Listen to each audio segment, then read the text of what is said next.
할렐루야. 기도하는 여러분들 위해 하나님의 크신 은총이 함께하게 되길 바랍니다. 기도란 저축입니다. 어느 순간에 중요할 때 뺏을 수가 있는 거예요. 그래서 기도가 없는 사람은 환난을 당할 때 돈이 없으니까 파산이 일어나는 거예요. 파산이. 그래서 우리가 금요일마다 우리가 기도하는데 늘 기도에 힘써서 영적인 가뭄이 들었을 때 저축을 뽑아서 살아갈 수 있도록 그렇게 기도에 늘 임해 주시기를 바랍니다. 오늘 저녁에는 시간이 길지 않기 때문에 짧고 굵게 설교합니다. 초대교회 성도들의 종말 신앙에 관하여 제가 오늘 저녁에는 좀 종합적으로 살펴보도록 하겠습니다. 초대교회들은 어떤 종말 신앙을 가지고 있었을까라는 거죠. 초대교회의 그 종말 신앙을 보게 되면 참으로 오늘 우리 교회가 지금 외치고 있는 회개와 천국 복음과 거의 유사한 그런 신앙을 가지고 있었어요. 그래서 우리가 이제 그 신앙을 점검해 보면은 약 6가지로 초대교회 성도들의 종말 신앙을 확인할 수가 있습니다. 5절 말씀 보면 너희가 본래 모든 사실을 알고 있으나 내가 너희로 다시 생각나게 하고자 원하노라. 다 알고 있는 사실이에요. 지금 이 편지를 쓰는 예수님의 친동생 유다만 알고 있는 게 아니라 초대교회에 지금 이 편지가 쓰여질 당시 AD 60년에서 80년 사이에 살고 있는 예수 믿는 사람들이 다 알고 있는 내용이다. 뭘 알고 있었느냐는 많은 것을 알고 있었어요. 근데 오늘 저녁에는 다 말할 수는 없고 그 중에서 이들의 종말 신앙은 어떤 것이었는가라는 부분입니다. 첫 번째는 5절 말씀인데요. 중간부터입니다. 이 주께서가 헬라어 원문 고대 사본, 오래된 사본을 원문을 가까우면 주께서가 예수님이에요. 예수가라고 나왔습니다.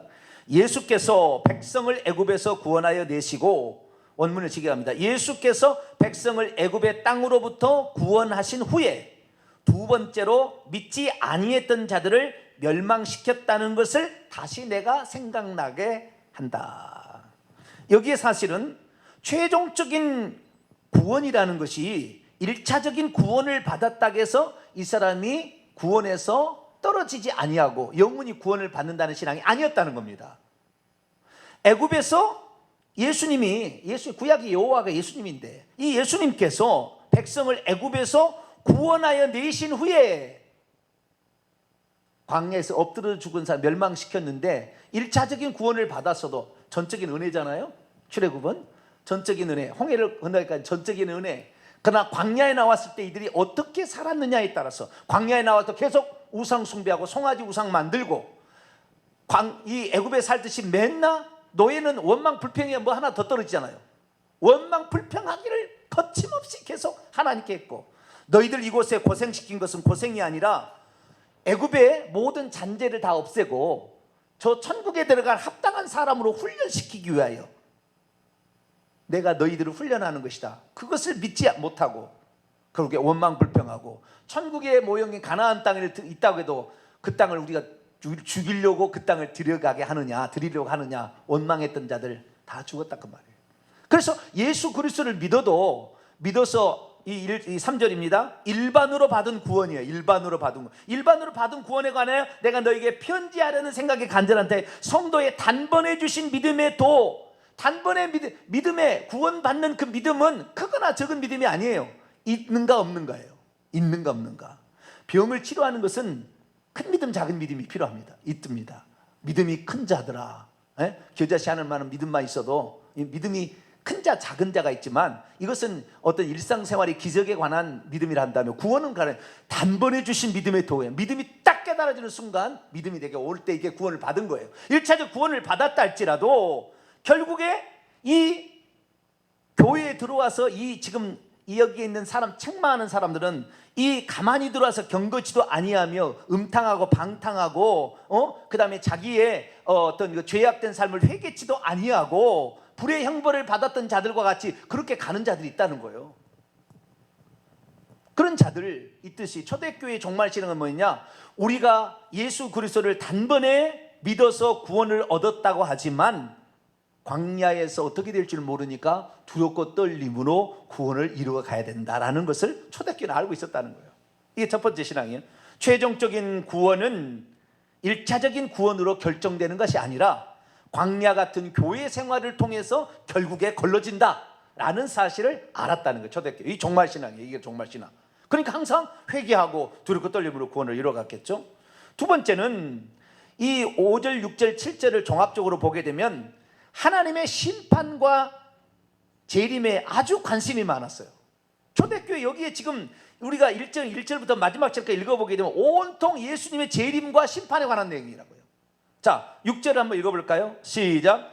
또 자기를 지키지 아니하고 자기 초소를 떠난 천사들을 끝날의 심판까지 영원한 결박으로 흑암에 가두셨으며 소돔과 고모라와 그 이웃 도시들도 음란을 쫓아오고 육체를 따라가다가 불의 형벌의 심판을 받았다 라고 얘기하므로 이 항상 내가 하나님 앞에 어떻게 쓸 것인가 항상 이것을 염두하고 신앙생활을 했다는 거예요. 오늘을 즐기자 이게 아니라 내가 심판 앞에 섰을 때 어떤 모습으로 불의 형벌을 받을 자로 쓸 것인가, 영생에 들어갈 자로 들어갈 것인가를 항상 염두하며 살았다는 거예요. 초대교회 신앙이. 세 번째 7절입니다. 소돔과 고모라와 그 이웃 도시들도 번역을 잘못했어요. 이 7절에는 소돔과 고모라 그 이웃 도시들도 그들과 똑같은 행동으로 음란하며 다른 육체를 따라가다 영원한 불의 형벌을 받음으로 거울이 되었다 이렇게 돼 있는데, 이 개역 성경이나 모든 성경이 내가 지금까지 한 100여 개 봤는데 하나도 제대로 번역한 것이 하나도 없어요. 헬라 원문을 직역한 것이 하나도 없어요. 접속사 하나를 있는데 접속사 하나를 번역을 안 했어요. 뭐냐, 호스라는 건데요, 호스 소돔과 고모라예요. 호스라는 것은 에즈입니다. 에즈, 뭐뭐처럼. 소돔과 고모라처럼 그 이웃 도시들도 그들과 똑같은, 소돔과 고모라와 똑같은 방식으로 음란하며 다른 육체 동성애하다가 영원한 불의 형벌을 받은 것인데, 이것이 번역을 그 호스란 접속사를 빼버려가지고 소돔과 고모라 그 이웃 도시들이 그들과 똑같은, 그들은 앞에 천사들과 똑같이 음란하며 다른 육체에 따라가다 이렇게 해석함으로 창세기 6장에 나와 있는 하나님의 아들들이 사람의 딸들과 결합한 것이 천사와 인간의 결합이다, 이런 식으로 해석을 하는 잘못된 실수를 저지른 결정적 구절이 이 구절이다. 이걸 번역을 잘못해가지고 아무도 번역을 그렇게 원문 번역한다는 성경이 엄청 나왔거든요. 아무도 그렇게 번역하지 않아요. 희한한 일입니다. 왜? 옛날부터 그렇게 들어왔으니까, 옛날부터 그렇다고 했으니까 그런 줄 아는 거예요. 성경대로 원문대로 해야 되는데, 결국에 이 7절을 통하여 우리가 알 수 있는 것은 중요한 것인데요, 우리 개역성경은 잘 몰라요. 뒤에 보면은 영원한 불로서 형벌을 당하고 있는 본보기가 되고 있다, 되었느니라, 과거가 아니라 현재 직설법에 되고 있다. 그리고 형벌을 당하고 있는 분사 현재 능동태입니다. 영원한 불의 형벌을 지금 당하고 있어요. 소돔과 고모라뿐만 아니라 그 이웃들의 도시들도 죄를 범하고 무슨 재림이 있어, 무슨 하나님 심판이 있어, 이렇게 하다가 결국에 영원한 불의 형벌을 지금도 당하고 있는 본보기가 되고 있다라고 말하므로, 사람이 죽음과 동시에 중간 상태에 잠자고 있어서 주님이 오시는 날 재림할 때 그때 심판받는다고 하는 것이 아니라 이미 지옥에 들어가서 고통을 받고 있는 사람들이 있다라고 말한다고 말해요. 부활신앙이 이때는 자기가 죽으면 즉시 천국 들어간 줄 알고, 예수 그리스도를 믿지 않거나 죄를 짓거나 예수 그리스도를 믿어도 온전한 신앙으로 자기를 복종시키거나 죄를 회개치 못한다면 불의 형벌을 지금 들어가서 당한다는 사실을 알고 있었다는 거예요. 그래서 성도가 죽은 후에는 중간 상태가 아니라 지옥과 천국으로 바로 간다는 것을 초대교회는 알고 있었어요. 우리가 몰라서 지금 중간 상태에 잠자고 있다가 주님 오시는 날 육체와 무슨 영혼이 다시 결합되어서 부활체를 이룬다는데 그거 아니에요.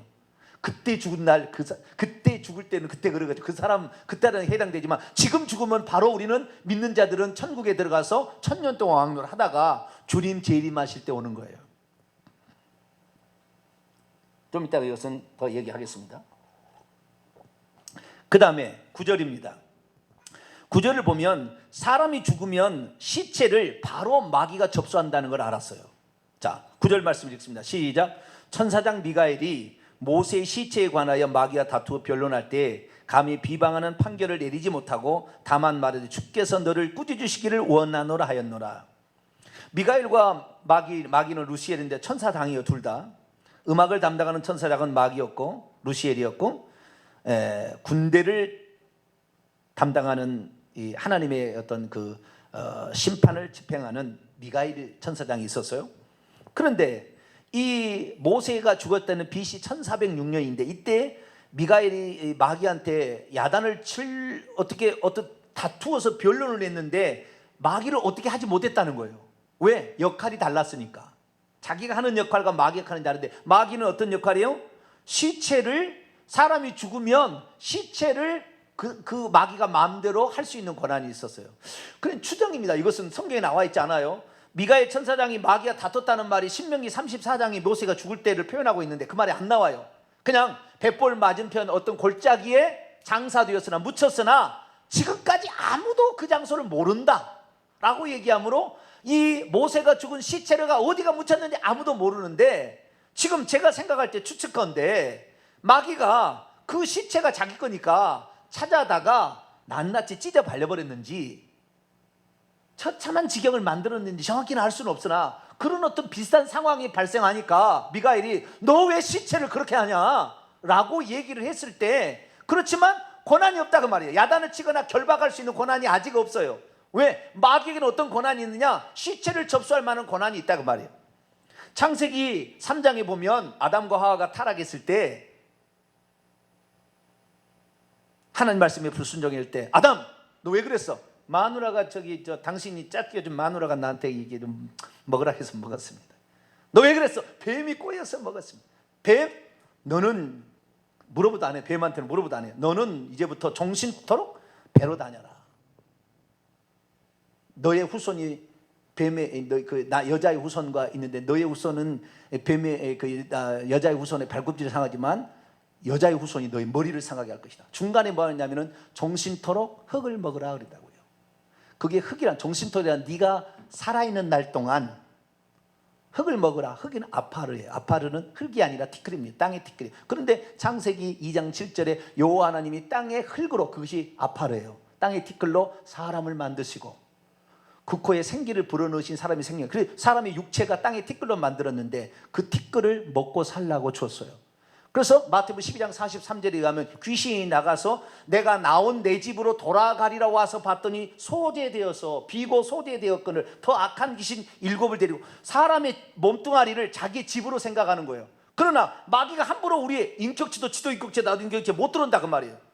예수 안 믿어도 의지가 강한 사람에게는 귀신도 못 들어옵니다. 귀신은 못 들어와요. 의지가 강한 사람은. 그 정도로 자유의지가 크게 된데, 사람이 살아있을 동안에 귀신이 마음대로 못 들어가는 거예요. 단 하나, 요한일서 3장 8절, 죄를 짓는 자는 마귀에 속한다 했기 때문에 죄를 지을 때 들어간다고 말해요. 우상 숭배할 때 그때 귀신이 들어가는 거예요. 그래서 자기 집으로 사람 몸뚱아리를 삼는 거예요. 그러나 사람이 죽어버리면 콩대에서 콩알이 빠져나가서 이제 껍데기만 남았기 때문에 이것은 누구의 소유가 아닙니다. 그냥 땅의 흙으로 다시 된 거예요. 그러니까 즉시 어떻게 해요? 흙을 먹고 살리니까 접수를 해서 자기 마음대로 한다고 말이에요. 그래서 모세 시체 갈기발 찢어버렸는지 어쨌는지 보기 흉한 일을 한 것을 보고 미가엘이 너 마귀 왜 그래? 라고 얘기했지만, 감히 판결하는, 감히 뭐요? 판결을 제시하지 못하고 주께서 너를 꾸짖었으면 좋겠다 그렇게 하지 말라고, 꾸짖었으면 좋겠다라고 말밖에 못했다는 거예요. 왜? 마귀가 시체를 접수한다 그 말이에요. 그래서 우리가 사람이 죽으면 시체를 접수하는 그 시체를 놓고 예배를 드리고 거기다 절을 하면 어떻게 돼 있어요? 그 시체 속에 들어있는 귀신이 쏙 들어온다 그 말이에요. 그러면은 우상 숭배의 죄면 3, 4대까지 저주가 임하고 그 시체에 들어가는 귀신이 저주받은 영이기 때문에 내 삶에 저주가 나타나게 됐다 그 말이에요. 추도예배, 장례예배 들으면 우상 숭배에서 저주를 받는 거예요. 그래서 여기에 보니까 벌써 사람이 죽으면 그 시체를 귀신, 마귀가 접수한다는 것을 초대교회 성도는 알고 있었다 그 말이에요. 창세기는 신명기는 안 나와 이런 말이. 그런데 초대교회는 이미 이런 정보를 누구한테 받았는지를 모르겠어요. 에녹서에도 이런 비슷한 얘기 나옵니다. 근데 위경이라고 해서 받아들이지 않지만, 좌우지간 어디에서 이 정보를 얻는지 하나님의 성령의 감동으로 이게 남겨진 이 말씀은, 초대교회 성도들은 죽은 다음에 죽은 시체에 간 귀신이 접수하기 때문에 절대, 그래서 유대인들은 죽음과 동시에 바로 그날 파묻어 버립니다. 시체는 더러움이 죽음이고 사망은 마귀가 접수한 거기 때문에 접촉만 해도 일주일 동안 불령해서 성전에 오지 말라고 그랬어요. 그래서 그날 즉시 바로 파면 돼. 우리는 3일 동안 막 3일 동안 5일 동안 7일장 막 놔두는데 부정이 더 귀신들이 더 드글드글해진다 그 말이에요.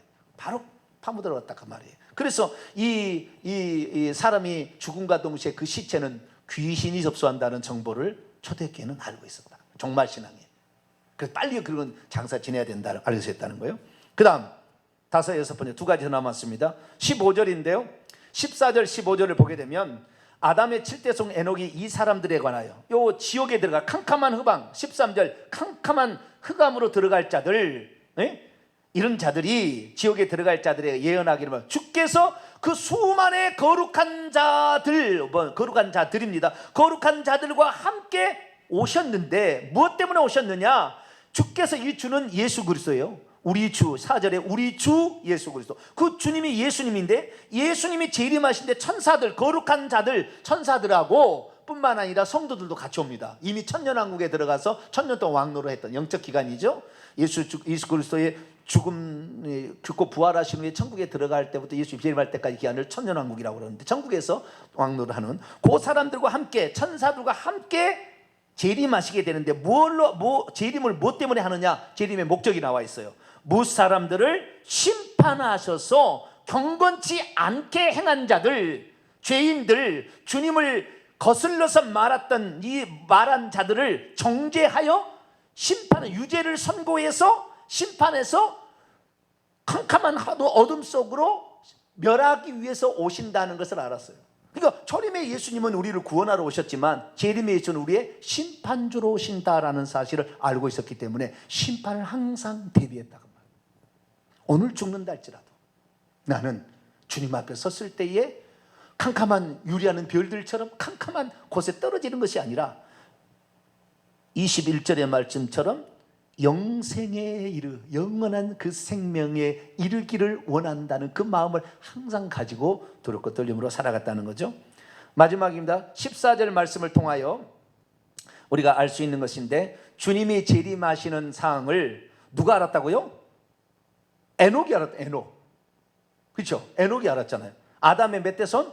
7대손, 10대손이 노아예요. 노아의 그러니까 할아버지죠. 네? 이 7대손 에녹인데 에녹 시대에 에녹이 환상을 보는데 주님의 재림하는 것을 보았다 그 말이에요. 그러니까 하나님께서 역시 알파 오메가예요. 네?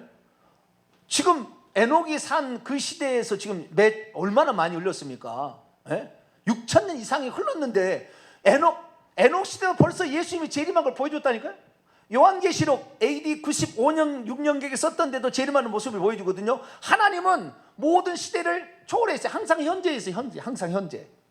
주님은 항상 현재에 있어요. 그래서 하나님이 모든 우주의 역사의 주관자이심을 이미 사람들은 다 알고 있었어요. 그래서 내가 하나님 앞에 항상 나는 현재만 있다. 과거에 잘했다고 그냥 뻐길 것이 아니고 미래가 너무 암담하다고 좌절할 게 아니라 현재 내가 바로 살게 된다면 과거에 너무 취할 필요도 없고 미래에 너무 불안할 필요 없는 거예요. 내가 지금 하나님 앞에 주어진 그 직책을 잘 감당하면 주님이 오시는 날 나도 주님 앞에 영광스러운 재림 그 심판주로 오실 그분 앞에 영광스러운 상급을 받을 자로서 설 수 있기를 위하여 노력하는 사람이 되어야 되겠다 이런 믿음을 갖고 있었다는 거예요. 그게 결국에 이 유다서를 통틀어 보게 되면 초대교회의 신앙은 하나님 앞에 심판을 받을 그때를 생각하며 오늘을 부지런히 살아가고 회개하는 그런 사람이었더라. 이것이 바른 신앙이에요. 이것이 초대교회 신앙이었다는 거예요. 근데 지금은 우리 교회는 어떻습니까? 교회 나가서요. 우리 교회는 매 주마다 매 설교마다 천국과 지옥이 나와요. 기존 교회 가보세요. 천국 지옥 설교 하나. 그럼 들어보시라고. 1년 12달 들어보시라고. 천국과 지옥을 설교 하나. 한 번이나 할까? 무엇 때문에 신앙생활 하는지를 모르는 거예요. 세상에 성공하고 잘하면 그것만 자랑하고. 그러니 무엇 때문에 내가 지금 죄가 있으면 내가 지금 천국 올라가도 떨어진다 이걸 해야 죄의 경각심을 가지고 회개할 텐데 얘기 안 하니까 회개 안 하는 거예요. 그러니 온통 부패 온상이 돼가지고 우리는 존경할 만한 목사님이 장로님이랬지만 수백억을 감춰놓아 있어가지고 들통나서 막 문제가 되는 거예요. 자기들은 마음대로 쓰고. 신약의 시대는 죄 지었다고 바로 심판하지 않잖아요. 구약은 바로 막 때렸잖아요. 바로 막 칼과 기근과 전염병을 막 때려버렸잖아요. 근데 신약은 예수님께서 그 죄값을 치러버린 후기 때문에 당장은 없는 거예요. 죽을 때에 바로 천국과 지옥 나눠지는데 그 순간을 준비를 못하는데 초대교회는 그 순간을 항상 준비하고 있었다는 거예요. 믿음에 단번에 주신 그 믿음으로 말미암아 구원을 얻긴 얻었어요. 이 구원을 어떻게 해요? 3절에 보니까 믿음의 도를 위하여 힘써 싸우라. 이 믿음을 끝까지 유지하고 이 믿음대로 영생에 이르기 위하여 애쓰고 이렇게 해야 된다는 필요성을 느끼기 위해서 내가 편지를 쓴다. 이렇게 얘기하듯이 초대교회는 그것이 우리의 바른 믿음이었구나 라는 사실을 늘 얘기하고 있었다는 거죠. 우리 성도들은 그렇구나. 오늘 죽는다 할지라도 내가 주님 앞에 지금 바로 심판받고 천국과 지옥을 가는데 나는 어디로 가게 될 것인가를 생각하면서 주님 앞에 섰을 때 잘했다 칭찬 들을 수 있도록 이 종말 신앙을 제대로 초대교회처럼 가지셔가지고 오늘의 우리 주어진 일에 최선을 다하길 바라고 날마다 회개하시길 바라며 주님 앞에 섰을 때 칭찬 들을 수 있도록 오늘의 우리의 삶을 잘 엮어가게 되시기를 간절히 바랍니다. 거룩하신 하나님 감사합니다. 초대교회는 벌써 주님의 재림 때와 그리고 그분